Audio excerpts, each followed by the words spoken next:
Hi, this is Joe Pyne. Wrestling's our first topic, and the action starts in just a moment.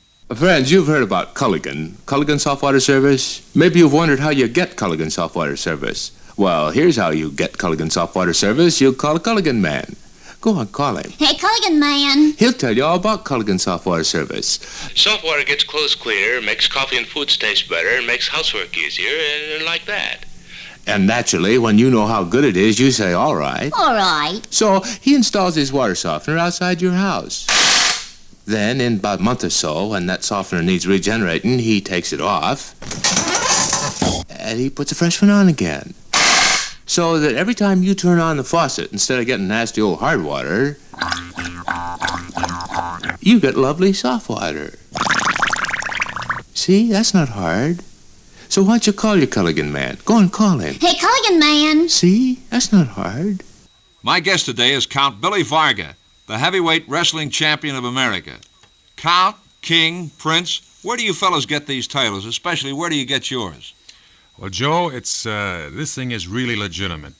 There are many wrestlers in the past that have used these sort of non-diplomes, I'd call them, or let's say an added attraction like Lord or Prince or even King.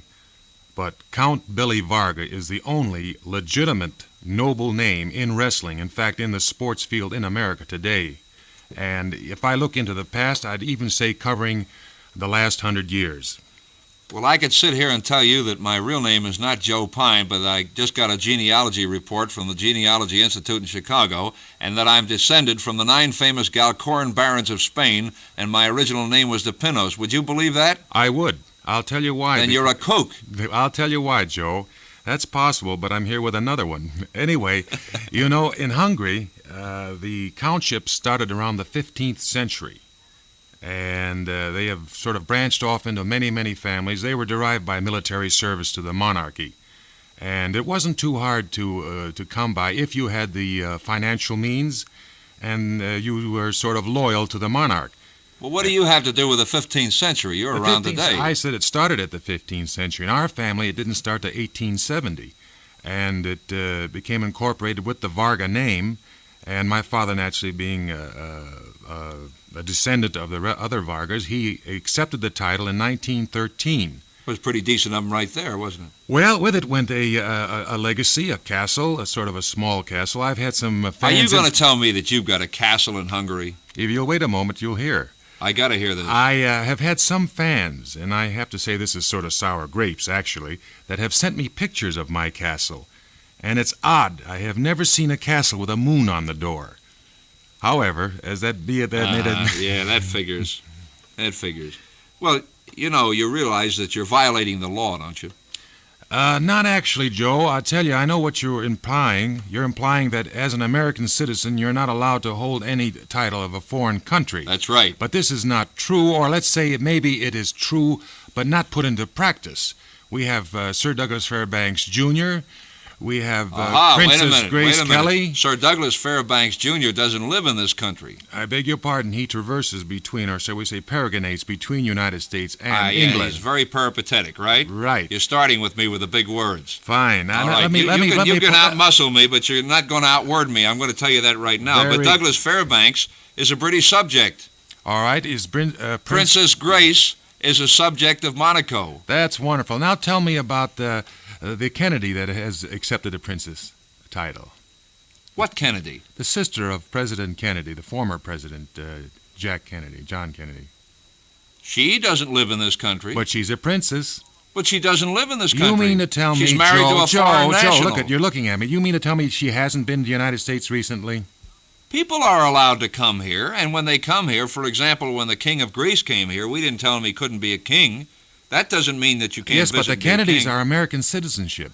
They are American citizens, excuse me. She is not entitled to her title when she comes here. I could go on a long list of people that are American citizens and that have accepted titles, honorary sort of type thing. I go a step further. I am a true count. Count Billy Varga. You're a count that counts, right? Well, in a sense, if you want to put it in a vernacular. What would you say if I told you that as soon as this program is over, we're going to start legal proceedings to remove your title?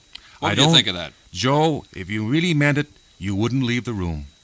You mean you would exert physical force on me? No, now you'd be violating a second law because your hands are lethal weapons. Joe, aren't you under assuming, the law, right? Aren't you assuming, Joe, did I say anything that I was going to attack you? You implied not that I may threat. not, but I tell you, what I was implying was that I was going to convince you by showing you the various ways of showing that you can accept the title here in the United States, and it is not frowned upon, it is looked upon. In fact, the reigning head of the House of Habsburg now resides in San Francisco.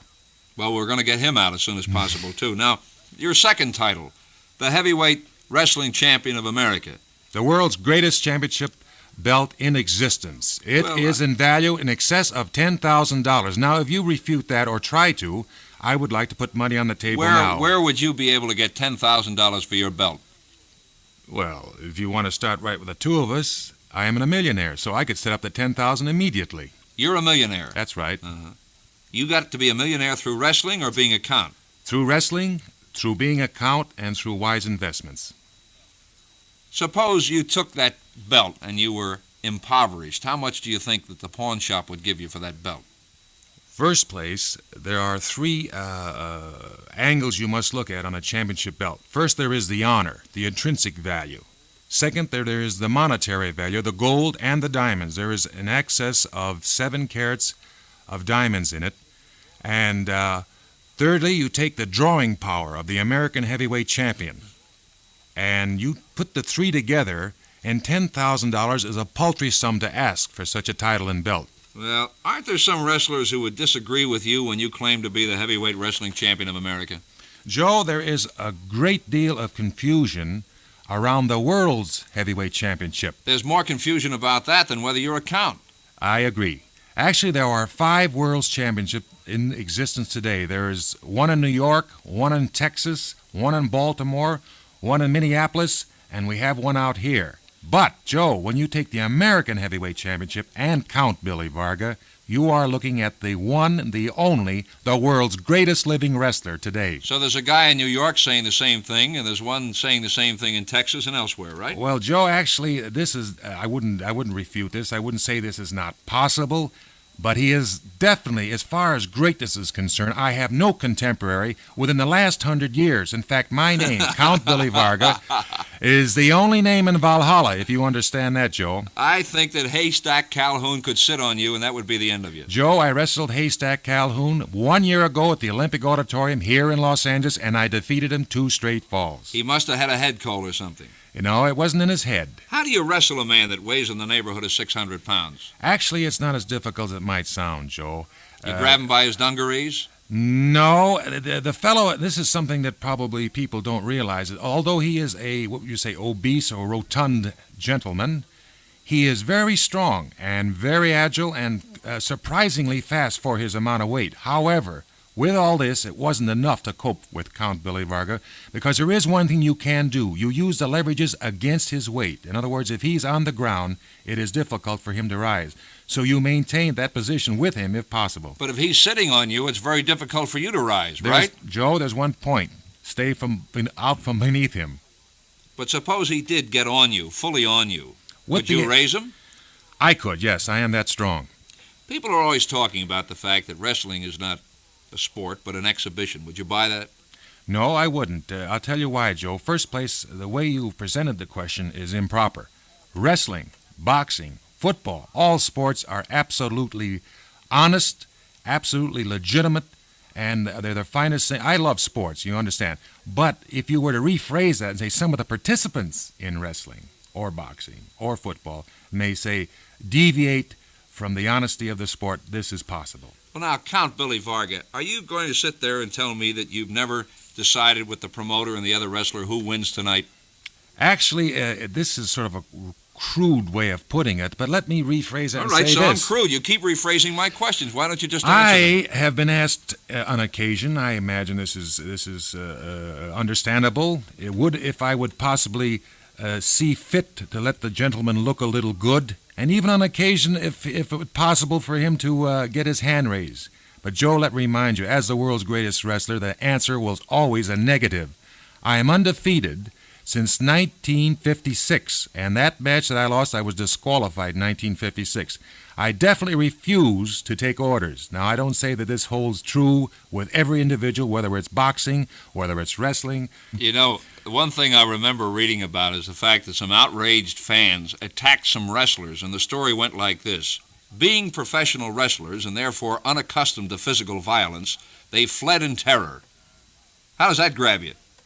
I don't know, Joe. It's sort of it's tongue-in-cheek in a sense.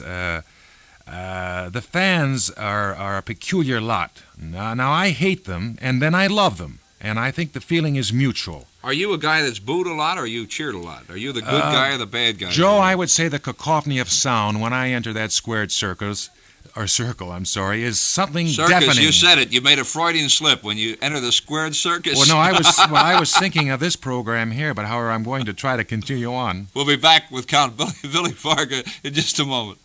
The renting money inside that door at your nearby Seaboard Money Store. The lending money if you need more. See your nearby Seaboard Money Store. 1,762,397. 1,762,398. 1,762,000.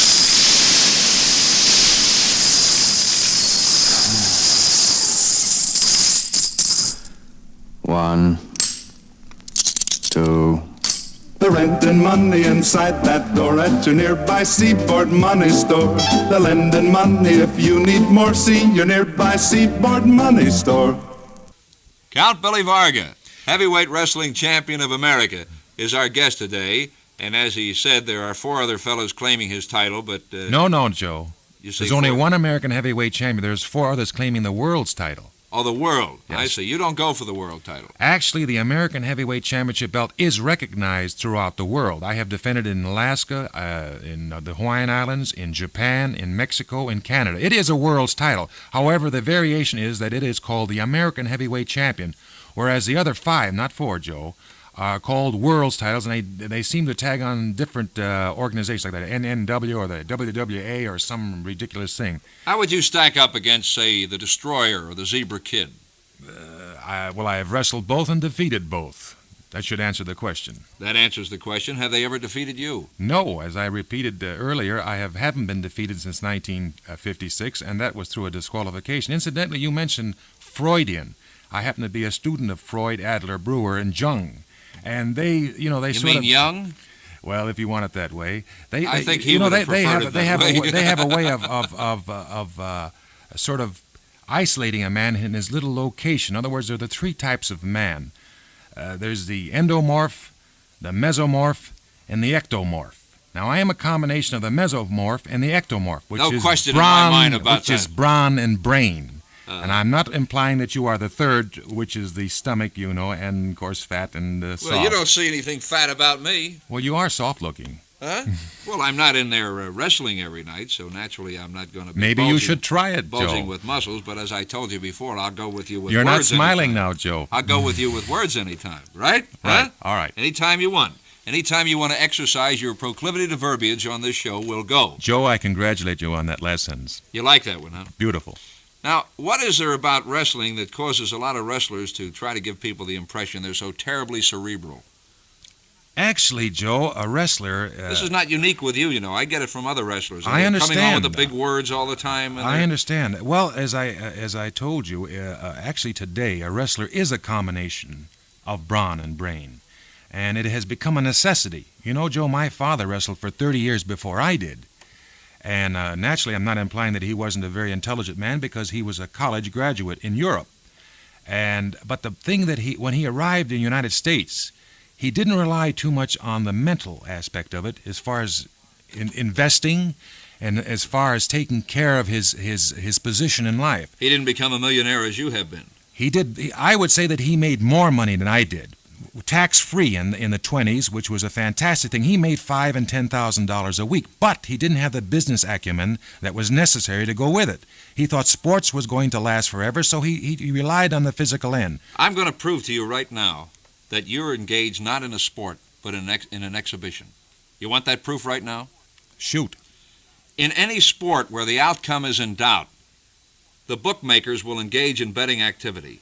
You can't find a bookmaker in his right mind or any other bettor in his right mind that'll bet on a wrestling exhibition.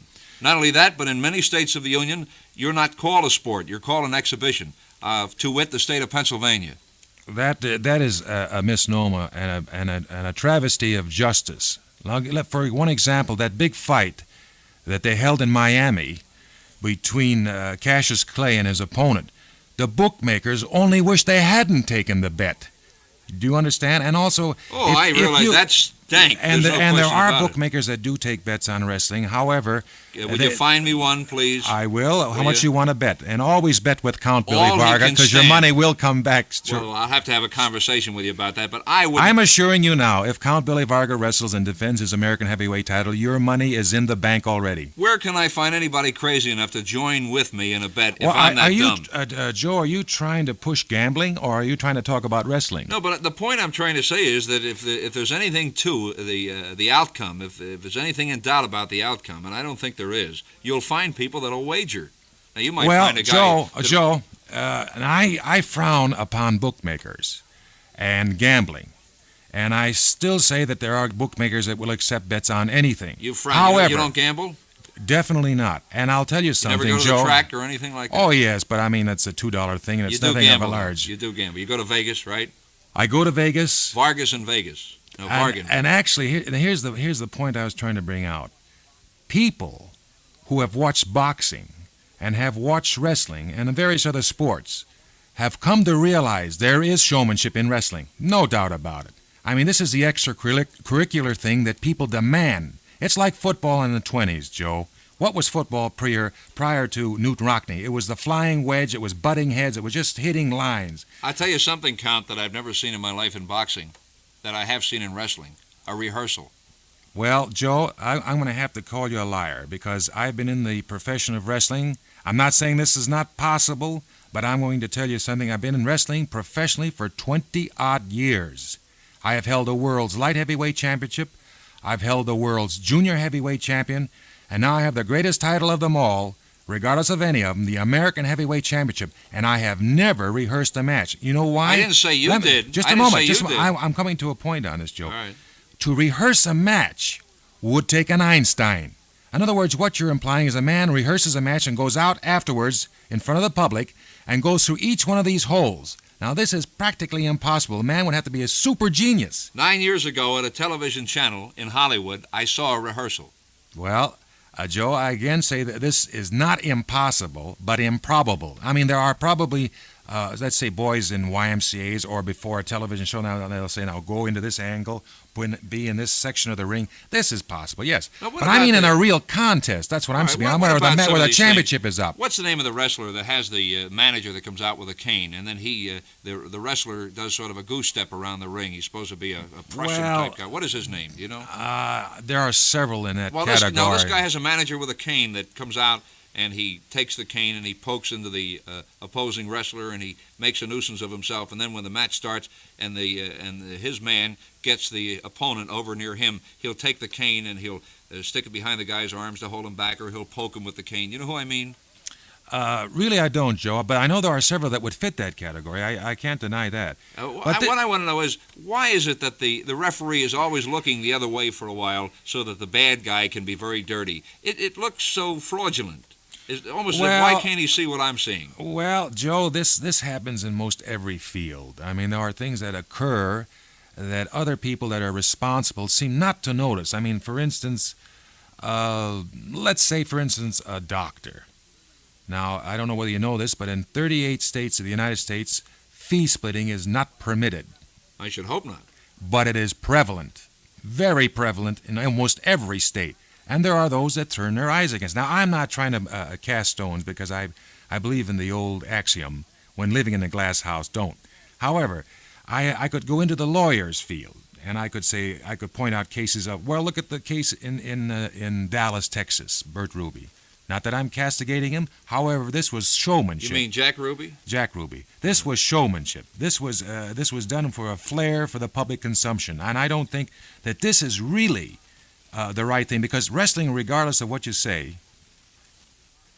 We'll just hold it right there for a moment. We'll be right back. Autumn is the best time of all in flings. Your feet want to fly. In flings. The styles tell you why. In flings. Shoes for the young and fair. Shoes with a fall fashion flair. Enjoy autumn more. In flings. You'll really adore. New flings. You'll flatter your feet. Pamper your purse. Set your heart aglow. Let yourself go, go, go. Everywhere in flings. New flings have that fall fashion flair for every occasion, town, country, away, or at home. Flings set the fashion pace. $4.99 to $8.99. Nationally advertised flings at Kinney shoe stores. Let yourself go, go, go. Everywhere in flings. Yeah, Billy. Regardless of what you say about wrestling, you can cast all the slurring remarks. It does not injure anybody bodily. It is a great panacea for people with pent-up emotions. Even Freud would agree with that, Joe. You know, I'm not... But, let me finish. When you ahead. go to the lawyers and the doctors, where it is a personal injury to an individual, or say, let's even deviate from them. I don't want to attack them too strongly. If you go to, a politician, the one that promises you a chicken in every pot, and everybody's going to become a millionaire. Now, these things can cause injury to the mental stresses and the tempo that we live today, the freeways, the demands on everybody. But wrestling is just dead opposite. Although it has a tempo, and it does have its controversy, it is a great, and I repeat, a panacea for people. It is helpful, in other words. Well, I just wanted to say that although I feel about wrestling that it's a show, I didn't mean to imply that I don't enjoy it, because heaven help me, I do. But that's because I enjoy a good show and I enjoy good professional performers. But there are some things about wrestling. For example, when a big brawny wrestler will come over to a little Mickey Mouse type wrestling announcer, and he'll pull his glasses off his head and throw them on the floor and grind them into the deck, then I know that he and the announcer got together, and the announcer is wearing a pair of cheap glasses, and they thought that would be a clever trick. But to me, that demeans wrestling. Joe, let me say that what you said has happened. I don't You know doubt it's it. happened. I know it's happened, but you've got the wrong idea of it. I mean, you don't have the entire story. I myself am guilty of such an infraction. However, it wasn't glasses. With Dick Lane, I presented him a robe, and I presented him with the idea that he would stop his annoyance as far as calling me Count Billy Varga. He just said it was impossible for him to call me Count, and it was just plain Billy Varga to him. So this particular evening, I devised this plan in my mind. I was going to try to cement relationship, and also to get one thing clarified, that it is Count Billy Varga. So what happened? So I presented the robe. And after I presented to him and I told him why, he refused. Immediately I grabbed the robe behind his neck and gave it one jerk, and it was off of him in 3 pieces. Well, he became quite agitated, and he even swung at me. But let me say this, And you Joe. fellas didn't have that cooked up? Joe, he had no idea this was going to happen. I did. I knew from the moment that I went there, if he didn't accept it, I was going to rip it off of him. But he didn't know. However, Joe, let me paraphrase this. I know there are other incidents. Possibly there was some inclination. But there are others that there aren't. There are 2 sides to the sword. Now, Count Billy Varga, you don't wrestle in any particular kind of a costume, do you? And your hair is a normal length and so forth, and you look normal in every way. Just a moment. I am also very handsome. Remember that. Well, I think that's a matter of opinion. You look like a wrestler to me. Do you see cauliflower ears? No, I don't see cauliflower ears, but I see a guy who is a little muscle-bound between them. I don't have to agree. Now, you're not smiling so much, do are you? you? Well, this hurts. Do you see any teeth missing? Huh? No, I don't see any teeth missing. I just hope they're yours. Aren't they? Isn't the Countess a little bit on the pleasable side? Oh, yeah, I think you're a nice fellow and all. You wouldn't win any prizes for beauty, I'll tell you that, on the boardwalk in Atlantic City. They'd look the other way. I have to say that I feel you're alone on this. Well, you probably get more TV exposure than I do, so I guess that should be the answer. Anyway, where do you head now? Now that you've got the Heavyweight Wrestling Championship of America, are you going after the World Championship, Nope. or are you going to try to milk this for a while? Well, actually, Joe, I've been the American Heavyweight Champion since 1957. And I think it's about time we had a new champion, don't you? there are a lot of people that would like that, Joe. You're not alone. Even I'd have to agree that most of the fans, I would even go so far as to say 70% of the fans would really easily be glad to see me slip on that proverbial banana seed or banana peel and fall. Well, Count Billy Varga, I want to thank you for being here. I don't know whether you'll be the heavyweight champion for long, Joe, but the American I'm going to see you. Joe, the American Heavyweight Championship is twice as good as the world's title, and I wouldn't even seek it for under any circumstances. Our thanks to Count Billy Varga, the heavyweight wrestling champion of America. This is Joe Pyne. We'll be back after station identification. During the next few minutes, if you should feel yourself going into a trance, rush to your telephone and call our guest, because he may be responsible for getting you out. Our guest is Major Arthur Lorimer Knight. Our subject is age regression through hypnosis. Major Knight is formerly with the Air Force for 5 years. He has practiced hypnotism in the Air Force for both entertainment and medical purposes. This gentleman has been working with hypnosis for 30 years. He is a graduate of North Dakota State and has done postgraduate work at Minnesota University. He is majored in psychology, and he happens to be possibly the leading researcher in age regression in the country. Now, regression, progression, these are things that we will be discussing on our program right now. Major Knight, what took you into the field of hypnosis? Are you particularly interested in the subconscious? Very much so, especially after studying a lot of psychology. But when I was 12 years old, I saw a stage hypnotist do some work. Of course, this intrigues youngsters, and I went home and tried it myself. I copied his methods, and I had rather spectacular results, but things occurred that I wasn't prepared to handle, such as one boy crossing his eyes and a girl going into hysterics, and I couldn't get one to waken up for a while, so I finally decided to quit that and wait till I knew more about it. But when I got to college and majored in psychology, then some of my professors were writing books on the subject and wanted me to do some experiments with them, which I did for several years, and of course they got the credit, but I learned a good deal at the time, and became so interested then that later as a high school coach and athlete and so on, I used a good deal sometimes to keep my athletes eligible if they're having trouble with math or English, or if they were off in their game, it would sharpen them up considerably. And the same thing would apply to bowling and other forms of sports and various forms of concentration. But during the war, of course, I had a chance to use it in many ways, as you mentioned, in surgery, in amusement and entertainment, some research work. But age regression has been my hobby for a long time, and we might talk some about that as we go along. Well, when you talk about age regression, I keep thinking in terms of people who claim to have taken people back to prenatal days. Can you make that claim? This might have come from a study of Dianetics, which brought a lot of this sort of experience out in the open. And prenatal would imply a number of questions immediately. How could an embryo, for example, understand English, talk about things which they wouldn't be able to understand if the words were spoken before they were even born, and so on? This is a very controversial area, and we have one answer to it, that if you can hear that certain words are impressed in the mind in such a way that they can be played back as a tape recording would. And then later, when you understand what the words mean, you might then come to realize how you might have reacted way back in prenatal. This is such a controversial area. An embryo could think. Well, I kind of wonder. They go into the theory of cellular consciousness, that each cell somehow has a way of being impressed and recording these impressions, passing them on to later cells, which in turn somehow can be brought back through some type of regression. I'm not actually sold on this prenatal myself, but I've heard about it and studied it once upon a time in this work called Dianetics. When you first began in your experiments with hypnosis, it was still considered in the realm of a black art, wasn't it? Yes, it was. Now today you have lived to see acceptance by such people as the late Pope, as a matter of fact. That's right. I think Pope John, that's right, on occasion said that he felt that hypnosis used in a proper fashion for a proper reason could now be recognized by the Roman Church. That's correct.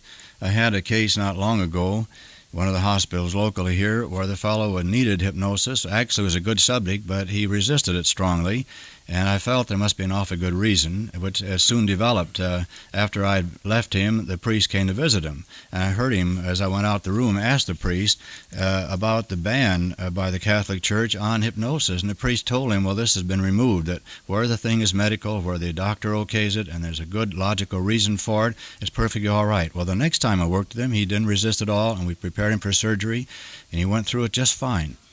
Major Knight, you're known as an honorable man, but what about some dishonorable people who possess the power to hypnotize? What could they not do to a person? There's a sort of a rule of the thumb which says a person will not go against any deep-seated conviction. You couldn't make a Democrat out of a Republican. You couldn't even make a person sign a blank check if they felt they had money in the bank. And so normally it's impossible to go against a person's deep-seated conviction. But you use the word normally, sir. That's right. But if you conditioned a person over a period of time, you could make a dishonest person steal, could you not? If you justified it. That's right. You by saying this person has just stolen from you, and you're actually going to be going and getting your money back. Exactly. This is how come we can make a perfectly upright, outstanding citizen kill as he would in the war, because then it's justified, when normally his basic religious convictions would prohibit it completely. Still, if you justify it, even there he would kill, you see. Well then, with this kind of background, how do we keep hypnosis from falling into the wrong hands? Usually they say there's more danger to the hypnotist than there is to the subject, because most hypnotists are not clever enough to be able to pull anything and get by with it. Most of the subjects would immediately snap back and be infuriated or simply refuse to follow instructions. I would say that there's far more danger to the hypnotist than there is to the subject, because it would take an exceptionally clever hypnotist to be able to actually do any damage at all to the subject. However, I'll have to admit there are some exceptions where a person who is loosely knit anyhow in his personality has been accidentally placed into a situation which set off a traumatic experience early in life and cause a very severe reaction, which the hypnotist, who was not prepared psychologically to handle a situation like this, was utterly inadequate, and we had then would say we had problems and probably have to go to a psychologist to straighten it out. Major Knight, why would anybody want to come to you and get themselves regressed?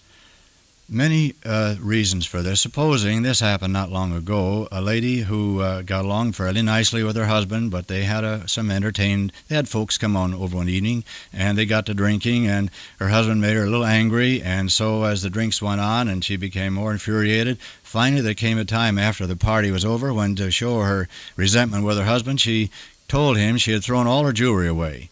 Well, actually, she had hidden it various places, and yet in the morning when she sobered up, she couldn't remember where in the world she put it. And they hunted desperately all over for maybe half the day, and it wouldn't come back to her mind. She couldn't tell where it was. It was $7,500 worth of jewelry. This included watches, rings, a bracelet, a necklace, and a brooch, and so on. So finally they called me over to help her. Well, I simply hypnotized her, let her go back through age regression, through the experience during the time when she was hiding all this, and we found part of it in the swimming pool, part of it in some of the flower pots, part of it under a stone in the patio, and so on. And she never in the world would have remembered otherwise. This could happen to people who've had a large evening, say being drunk and didn't remember, and might have had an accident. Well, they can be regressed and tell you all about it. Back in a moment with Major Knight.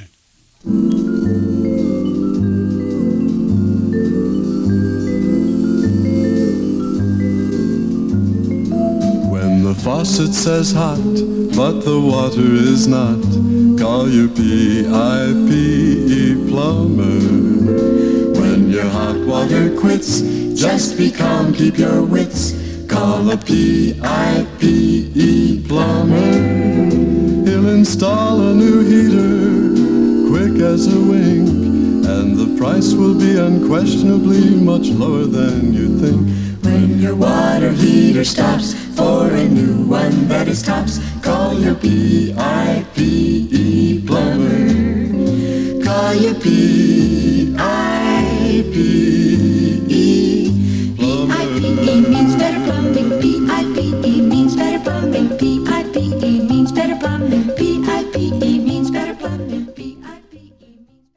This lady you were just describing did these things while intoxicated, sir. Right. How was she able to use her sober subconscious to concentrate on what she had done consciously while intoxicated? Well, actually, when you get as many drinks as she had, I doubt if she was very conscious. She was pretty much subconscious in her manner of acting and speaking and that so on. That in itself is an interesting theory. In other words, do we revert to the subconscious Very much at so. the moment of intoxication? Very much so. Then a man who is little and normally meek and mild, who becomes belligerent at the time of intoxication, this would be his real self, eh? This is called a submerged personality or a secondary personality. Sometimes a fellow who is meek and mild, when he's sober, get him drunk and he'll go around breaking light bulbs or picking a fight. Or some fellow who, when he's sober, is bashful and wouldn't ask a girl to dance, get him drunk and sure, or at least get him a few drinks, then he'll ask anyone to dance practically and have a grand time. So this is true that usually the subconscious is the inverse of the conscious mind. Major Knight, suppose a man has a duodenal ulcer. He also is a heavy smoker. He suffers intensely from his duodenal ulcer. He cannot break his smoking habit. Could you help a man like that? Yes, but you see, if he is smoking and using it as a crutch to lean upon, we know psychologically not to stop a habit abruptly, but to offer some substitute. And we could then tell him, if he's a good subject, not everyone is a good subject by any means, but if he's a good subject, we could tell him, well, for a while, you can get as much satisfaction from a substitute, such as gum or lifesavers or a piece of candy, some substitute, as you could from smoking. It'll give you as much of a lift as if you'd smoked, and we explain, well, after 10 days, you won't even need that because your system has gotten used to going without nicotine. Now, oftentimes an ulcer does result from forms of anxiety. People with heavy responsibilities worry a good deal. They don't show it outwardly, so they convert it. It's called a conversion symptom, and they get these ulcers. This isn't true in all cases, but where the person may have an anxiety background, hypnosis often can fortify the ego in such a way that his anxieties somewhat become subdued. He becomes more adequate in coping with the problem, and to whatever extent that ulcer may be caused by stress, if that stress is reduced, the ulcer begins to mend and heal and repair. You know, this age regression that you specialize in can be a very useful tool, in my opinion, for future courtroom scenes. For example, there was a meeting that took place not long ago among some top-flight courtroom attorneys and judges and other interested parties, in which they prognosticated, and they claim that someday people will, instead of being sworn in, will be hypnotized and then regressed. What do you think about that? Is that a useful thing? This is interesting. I've used it as an adjunct to some court cases. It's not allowed in court directly. It's considered a form of duress. However, if material that is achieved under hypnosis can be checked out, and the person has agreed to this in the first place, many times it can be very helpful. I've done this in a number of cases, and it has been very helpful. Well, now, if you regress somebody back to age 8, will they write as a child, as we hear? Yes, they will. In fact, they'll even take achievement tests and pass those tests on the exact level that they have been regressed to, 6 years old. You mean to say that they will not be able to retain any of their adult wisdom and so forth? Depends on the way you instruct them. If you say, now, you cannot remember things as you knew them on the adult level, if you preclude all of that, and if they're a very good subject, they'll go back and they'll be exactly 6. They wouldn't even understand large words in a vocabulary. They wouldn't be able to count past what a normal 6-year-older could do. Their writing is identical with their first grade work if you check back. And some of them couldn't even tie a double bow. And some, of course, write, say left-handed in the first grade and later changed over. Put them back to first grade and they write left-handed again. Do you believe in your subject enough to bet $5,000, for example, on the word of somebody who is regressed by you as to a certain specific thing happening at a specific time? This implies that a person under hypnosis will always tell the truth. Well, they won't. It depends a good deal on the stakes, on the amount of ego involved, but I've known many cases that'll lie under hypnosis. Back in just a moment with Major Knight. Here's Save-On's Radio Bargain of the Day. Only at Save-On drugstores, only today, Tuesday, only $12.88 for a portable tape recorder complete with a long playing reel of tape. And this 4-transistor Mayfair tape recorder carries Save-On's own guarantee. It's a lightweight 2.5 pounds, so it can be taken anywhere. It has a built-in speaker, and it's fully transistorized, and no tubes to replace ever. It's contained in a rugged plastic case with carrying strap. Only $12.88 at your neighborly Save-On drugstore, where you get blue-chip stamps, too. And where you can shop early or late, because Save-On is open 9 a.m. to 10 p.m. every day of the week. Save on, save on. Join the Save On Hit Parade. It's fun to serve yourself and save at Save On Drugstore. Save On Drugstore. Save on! You say you've known of many cases where people have lied under hypnosis, but isn't it a fact that the subject under hypnosis tends to attempt to please the hypnotist? Oh, yes. Isn't that what happened with Bridie Murphy? Well, we have a very controversial area here again. Indeed. And I know Gina Sermonara very well, and her book, Many Mansions, goes into some of this work, and of course the Bridie Murphy case is quite generally publicized. And although a lot of people feel that the person who nowadays is one person, but who was Bridie Murphy in the other life was, we'll say, fabricating, I feel that she was not. I feel that she had a genuine psychic revelation. I do feel that only 3% of even good subjects are able to do this with any degree of validity. However, there is this 3% that are so valid in what they tell you that it does warrant considerable investigation, and makes me wonder a good deal about this feeling, this theory of reincarnation. The more I do with it and research, the more convinced I get that there's a lot more to it than people generally accept. Well, this is one of the troubles with you fellows who get involved with hypnosis. You begin to journey into the realm of the occult after a certain period. Well, this is true, but one who's had a good background in psychology can explain these seeming age regressions past this life in 4 ways.